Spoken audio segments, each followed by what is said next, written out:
Hello, what is up, everyone? Glob here. Boy, do I have some things to show you.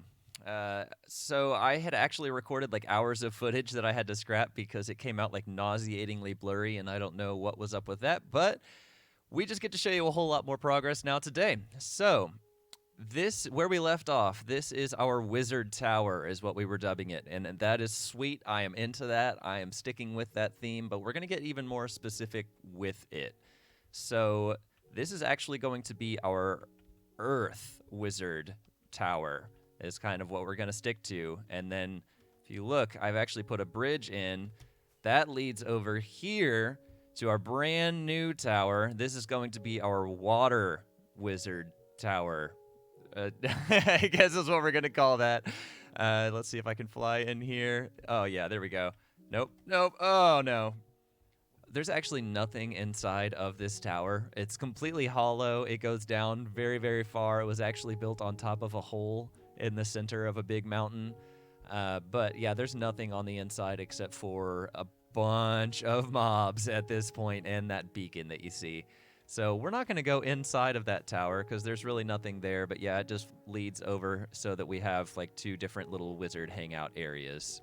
In addition to the water tower, I do also want to have other themed towers, so we're not just sitting with two. I'm doing at least 5. I know I'm going to try to do like a fire, probably like a light and a dark or something like that, so that I'm like encapsulating a really big area so that we can try to build like a whole village in between everything, but have the houses actually match the theme of the tower that they're sitting in front of, kind of like these houses are right here.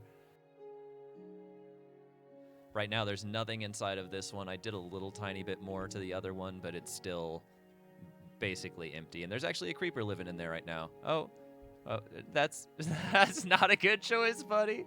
Oh, that was kind of funny to get to see. But yeah, he has a nice little kitchen table that he gets to sit by, and obviously a campfire to keep warm whenever he's feeling like he needs that.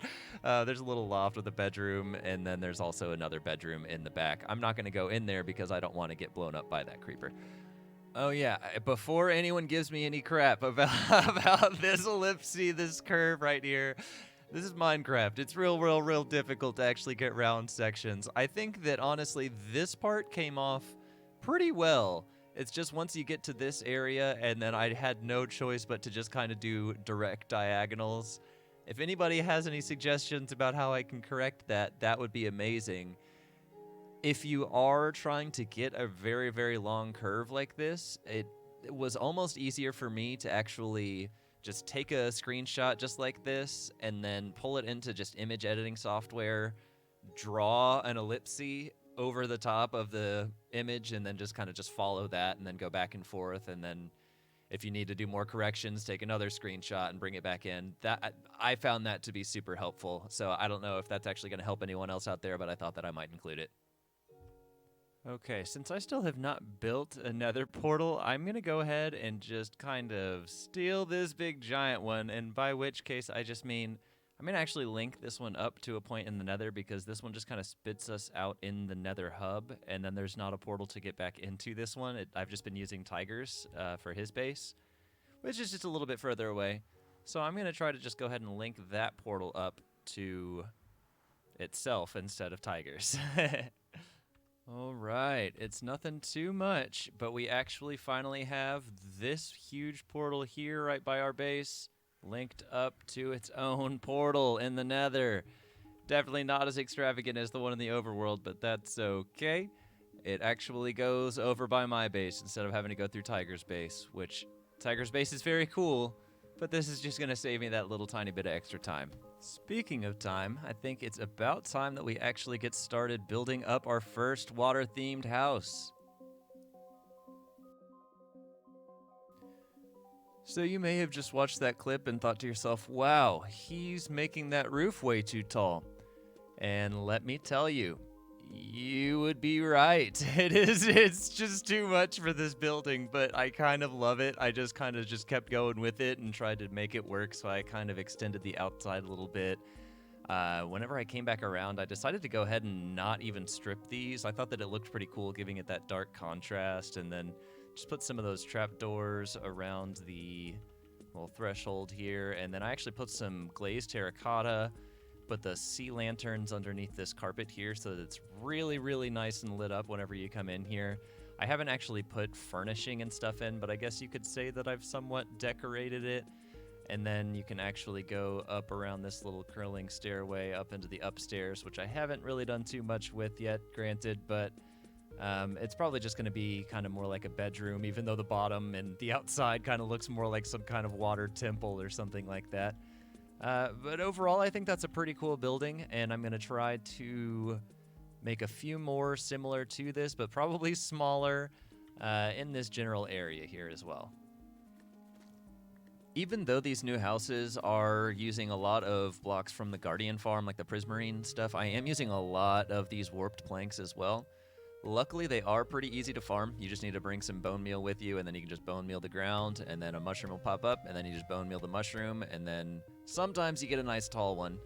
And that's about all that is to get this warped wood, so that's pretty cool.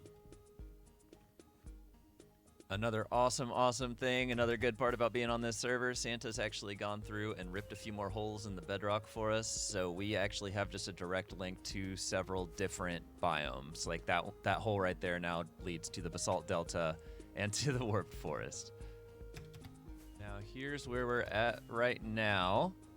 So we have that big first house, I got a second one, and a third one put in, and I thought I was going to go a lot smaller than this first one that I had done, but honestly, these are not that much smaller.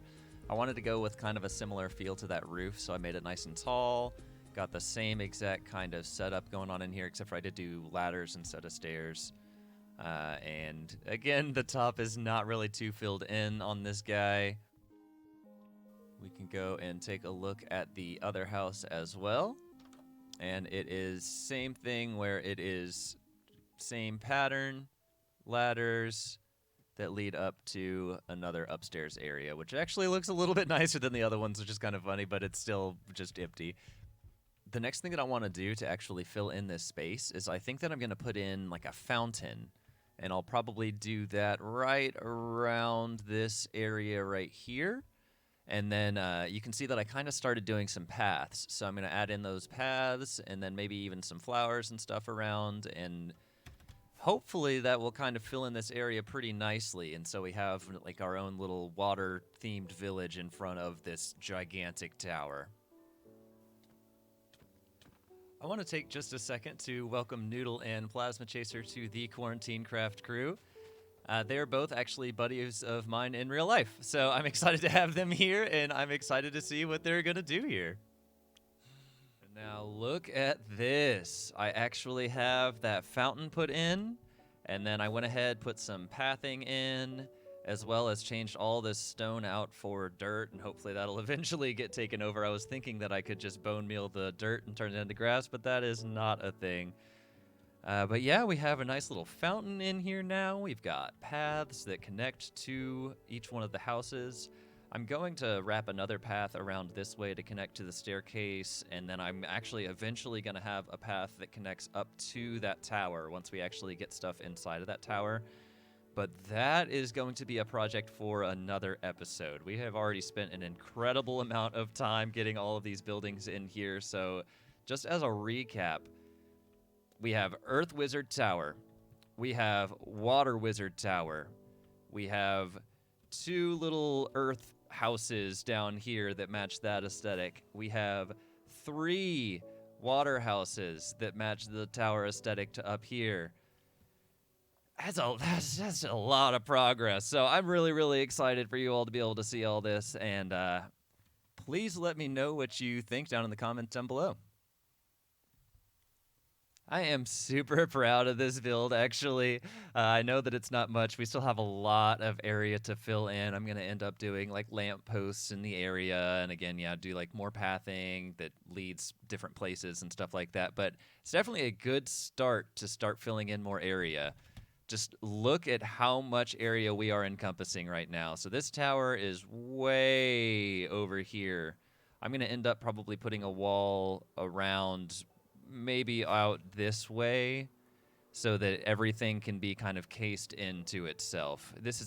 going to be so much area, and I think that it's definitely going to be able to probably qualify for what you would say a mega base is. I don't know, it's definitely strange because it is so many smaller buildings all put together, but I think if I do it right, we can pull it off to make it kind of seem like it's one gigantic build of sorts. If you want to stay up to date on the progress, go ahead and make sure that you click subscribe. Thank you so much for watching to the end, and I've been Globdob, and I will catch you on the next one.